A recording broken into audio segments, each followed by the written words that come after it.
আমরা মুক্তিযুদ্ধে কেন অংশগ্রহণ করতে পারলাম না? যদি পাকিস্তান হওয়ার পর থেকে 25 বছর পর্যন্ত পাকিস্তানের সঙ্গে যে আচরণ ভারত করেছে, তাতে ভারতকে বন্ধু মনে করার কোনো কারণ ছিল না। যখন বাংলাদেশি জনগণের প্রতিনিধি আওয়ামী লীগের নেতারা ভারতে গিয়ে ইন্দিরা গান্ধীর কাছে ধর্ণা দিল যে আমাদেরকে স্বাধীন করার জন্য আপনারা সাহায্য করেন, তখন আমরা মহা চিন্তায় পড়লাম যে ভারত তো আমাদেরকে স্বাধীন করতে আসবে না, তারা আজও তাদের স্বার্থে, তারা আসছে তাদের স্বার্থে। সেই স্বার্থটা কি? 1 নম্বর শর্ত হলো তাদের চির দুশ্মন পাকিস্তানকে দুর্বল করা।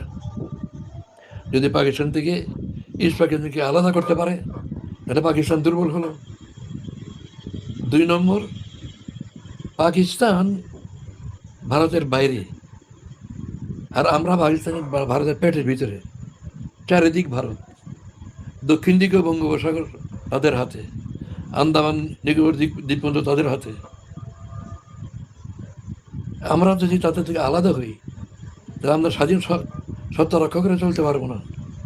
আমরা ভারতের আধিপত্যের অধীন থাকতে বাধ্য হব। আওয়ামী লীগের ইন্ডিয়ার স্বার্থ 3টা ছিল। একটা হচ্ছে পাকিস্তানকে দুর্বল করা, আর আমাদের উপরে আধিপত্য বিস্তারের সুযোগ গ্রহণ করা, আর পাকিস্তানের মেজরিটি এলাকাটাকে তাদের পণ্যের মার্কেট বাড়ানো। তারা আমাদের স্বাধীনতার জন্য আসে নাই। বাংলাদেশ স্বাধীন হওয়ার পরও তাদের যা আচরণ, এদেরকে প্রমাণ হয় যে আমাদের স্বাধীনতা তারা চায়। আমাদের বর্ডারে তারা পাখির মতো মানুষ মারছে,